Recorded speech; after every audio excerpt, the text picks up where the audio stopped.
అయితే ఈ మధ్య కాలంలో యువతను చూస్తుంటే గనక అంటే వాళ్ళలో దేశభక్తి తగ్గిపోతుందా?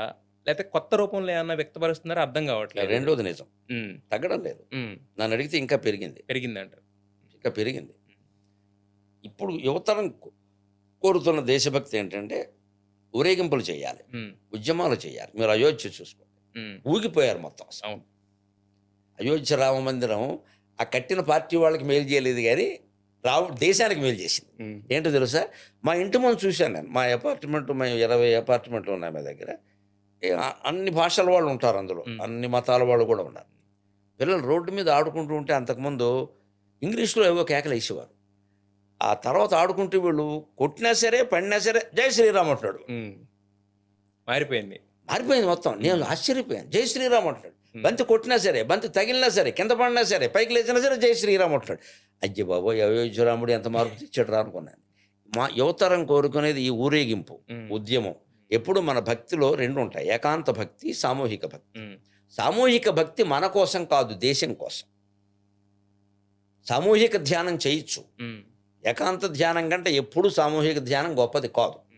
సందేహమే లేదు అందులో. ధ్యానం మనం తప్ప ఇంకొకరున్నారంటే పరధ్యానం, అది ధ్యానం కాదు. భార్య ఉన్నా కుదరదు, భర్త ఉన్నా కుదరదు. ధ్యానం అంటే గదిలో కూర్చోవలసిందే, తలుపు చెడత వేసేయవలసింది. పక్కన ఇంకో ఉన్నారంటే దోమ కొడితేనే ధ్యానం కుదరదు సార్. 10,000 మంది కూర్చొని ధ్యానం చేయడం ఏంటంటే మీనింగ్‌లెస్. తీసేయండి. ఇవన్నీ షో. డబ్బులు సంపాదించుకుందుకు పనికొస్తాయి ఇవన్నీ ప్రచారం చేయడానికి. కానీ యువతరంలోకి ఈ విషయం ప్రచారం కావడానికి అది పనికొస్తుంది. అది వాడు బాగుపడడం గురించి కాదు, దేశం గురించి మాట్లాడాలి. హ్మ్. ఈ 10,000 మందిని వెళ్ళి పహల్గాం దాడి దగ్గర ధ్యానం చేయమనండి, ఒక్కడు వెళ్ళడం. ప్రమాదంగా ఉందండి. ప్రమాదంగా ఉండబట్టే కదా నేను వెళ్ళమనేది. పైగా వీళ్ళు ఏమంటారంటే విచిత్రంగా, సామూహిక ధ్యానంలో వైబ్రేషన్ వచ్చేసింది. ఆ వైబ్రేషన్ అక్కడ రావచ్చు కదా! హ్మ్. మన 270 మంది చనిపోయిన విమానంలో వైబ్రేషన్ రాలేదే! హ్మ్. అది ఒక్క భక్తుడు కూడా లేడా నాకు అర్థం కాదు. హ్మ్. ఇవన్నీ చాలా గొప్ప మాటలు అనవసరంగా చెప్తున్నారండి ఇవన్నీ. హ్మ్. మభ్యపెట్టడానికి. వ్యక్తిగత ధ్యానం వ్యక్తి మోక్షం పొందడానికి. హ్మ్. సామూహిక ధ్యానం దేశం కోసం. మనం ఒక దేశానికి చెందిన వాళ్ళం, ఒక మతానికి చెందిన వాళ్ళం, ఒక ధర్మానికి చెందిన వాళ్ళం. ఇగో మన దైవం, మన ఆరాధన.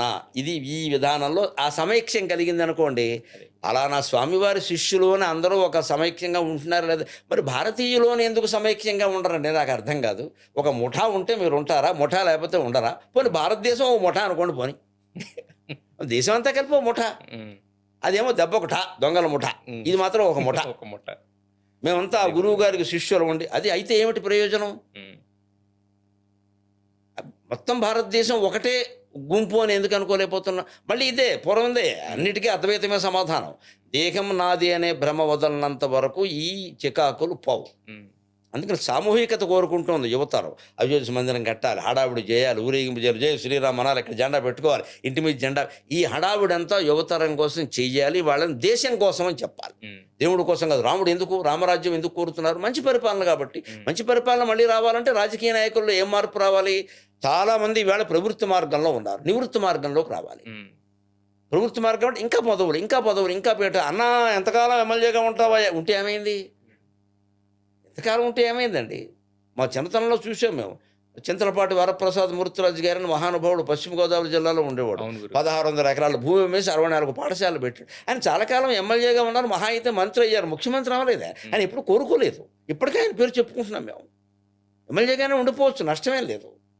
నెగ్గక ముందేమో ఓ చిన్న ఎమ్మెల్యే అవ్వాలి. చిన్న ఎమ్మెల్యే ఏంటి ఎమ్మెల్యే. అంటాడు. ఎమ్మెల్యే అయ్యాక మంత్రి అంటాడు. మంత్రి అయ్యాక ముఖ్యమంత్రి అంటే ఏమిటిది? హ్మ్. ఇదే ప్రవృత్తి పెంచేసుకోవడం. నివృత్తి మార్గంలోకి రమ్మనన్న మళ్ళీ ఈ రాజకీయ నాయకులందరూ ఒక్కడు నాస్తికుడు లేడు. అందరూ ఆస్తికుడు. అందరూ అందరూ గుళ్ళో కడతారు. యజ్ఞం అనగానే పరిగెత్తుకొస్తే మేం కనపడితే చాలు గురువుగారో అని పడిపోతారు మీద. ఈ గురువుగారు చెప్పినవి ఏవి చేయడు. హ్మ్. మాకు మాత్రం సన్మానాలు చేస్తారు. మీకేం కావాలి చెప్పండి, అసలు మీరు రావాలి. ఏటి అదిరిపోయేది. నీలో కాంక్ష సావనప్పుడు, నీలో పగలు సావనప్పుడు, నీలో ద్వేషం సావనప్పుడు, మిత్రమా ఓ రాజకీయ నాయకా నీకు నమస్కారం. నేను ఎందుకు నీ ఇంటికి రావాలి? నేనేం చెయ్యాలి? మమ్మల్ని గౌరవిస్తే అయిపోయినట్టే. అది ఈ ధోరణి మారి ఈ ప్రవృత్తి మార్గం నుంచి నివృత్తిలోకి రావాలి. అందుకు ఇది ఉపయోగపడుతుంది ఖచ్చితంగా. అదే మీరన్న సంతృప్తి గూడా ఇక్కడే ఉంటది అక్కడే ఉంటుంది యాక్చువల్‌గా. ఖచ్చితంగా. హ్మ్. ఉన్నది ఒక పంచాయతీ సర్పంచ్ ఉన్నాడండి. ఆ సర్పంచ్‌తో ఉండిపోమనండి, పైగా ఎదగద్దు ఇంకా. హ్మ్. చాలు. హ్మ్. మన సిద్ధాంతాలు అంత గొప్ప సిద్ధాంతమా? హ్మ్. ఇంతకుముందు ఎవరికీ లేవా ఇవి? ఆ సిద్ధాంతం ఆ ఊళ్ళో అమలు చేయమనండి. ఉమ్, ఏమీ లేదండి, మనిషికి స్వార్థం. దాన్ని ఏమంటాడంటే దేశానికి ఈయన అవసరం ఉందండి, ఏమీ లేదు. ఈ రాష్ట్ర స్థాయి నుంచి దేశానికి ఎదుగుదాం అనుకున్న వాళ్ళని శుభ్రంగా గుండు గీసి కూర్చోబెడుతున్నారు చాలామంది. ఈ అనవసరం ఆలోచనలే అనవసరం అసలు. ఉమ్. మనం ఉన్న చోట సంతృప్తిగా ఉందాం, ఈ పేరుతో వెళ్ళిపోతే చాలు ప్రపంచానికి, అది సంతృప్తి.